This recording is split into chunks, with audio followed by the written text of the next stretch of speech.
Born into the famous Marnane family from Bancha, County Tipperary, it is no surprise that Amy Marnane became immersed in the racing world from a young age.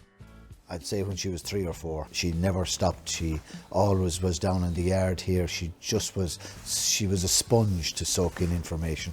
She knew every horse, I'd say when she was 5 or 6, by their sire, their dam, their grandsire, the whole pedigree. She was crazy on pedigrees and horses, and she just loves going to sales, picking out cheaper horses that will become good race horses. So I was going to the sales from a very young age with Dad, and he'd always tell you, he'd never, when you're looking for at a yearling, he'd never really say very much, but when he saw a nice one, he'd tell you. Or if he saw one that there was something wrong with, he'd turn around and he'd kind of catch you off guard and he'd say, "What's wrong with that?" And if you got it wrong, you'd be in a bit of trouble. So you kind of picked it up pretty quickly. Like a lot of the peers of her generation, she has great ability and great work ethic, but she has an unbelievable eye for a horse, and the proof is in the pudding. When you see what results that the team with Amy and Con and everybody have put together over a short space of time. She's obviously been grounded in horses all her life. She's gone and went to all the good places. She's been to Jerry Dilliger. She's done the National Stud course and obviously spent time training herself. Her career, she went to America and she really got on well with Jerry Dilliger and Niall Brennan and a lot of people, but she's a worker. Mum and Dad have been amazing to me the whole time. And then I did a couple of yearling sales with Peter and Ross Doyle, and then Mike and Mary Ryan have been exceptionally good to me as well. So there's been a lot of people along the way that kind of guide you, and they've all got different methods. She's a very good judge of a horse, and she's a refreshing addition to the industry. She's never been afraid to work hard. She's never been afraid to have some fun with it as well. And I think that's what comes through, is that passion, that interest, and that willingness to innovate, and that willingness to back themselves. That willingness to back herself that comes from Con and from Teresa and from the entire family. It's that willingness to have a go and not be afraid to have a go, and look, they get rewarded more times than not.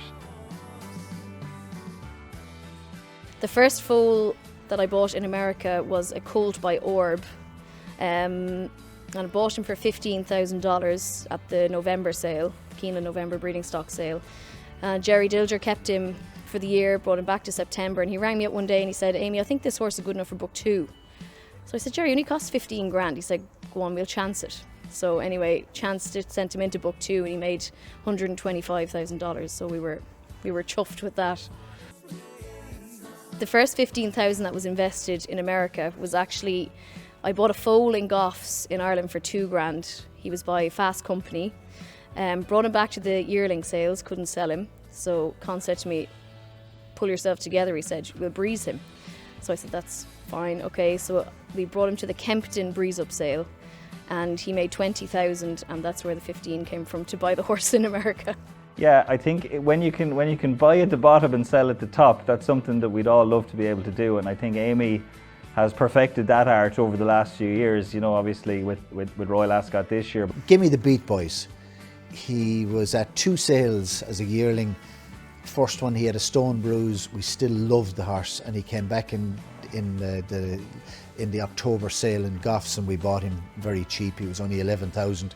Everybody knows the rest of the story. He made 1.1 million at the sale, and he ran an unbelievable race in Royal Ascot, and then he's been 3rd and 4th in 2 Group 1s. He's had some great days, both in winning and defeat.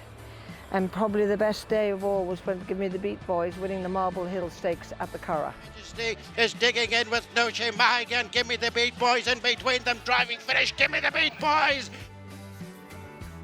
There's nothing more exciting than buying a horse for small money, and then the aim of the game is for him to make plenty of money and to be a champion racehorse. It gives you such buzz. I'm lucky, this is my work and my way. It's not really work, it's a way of life. Amy obviously has a great eye for a horse and is willing to maybe put pedigree to one side, but to buy a physical, just to buy a good-looking, fast, sharp animal. And look, we all talk about Banshee rockets, and you know, Amy is certainly fulfills that criteria. She's able to find them and she's able to sell them at the top. She's absolutely thrilled for a young girl to get such an award, and she deserves it. To receive this award, it's unbelievable. It was a complete shock.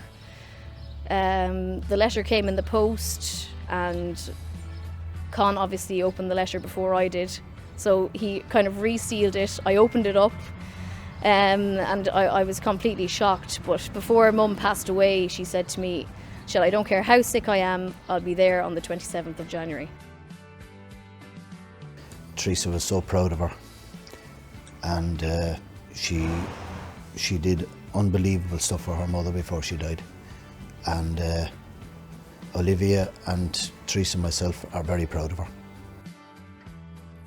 Another example of the many brilliant young people coming through to take their place at the top table of the Irish bloodstock industry.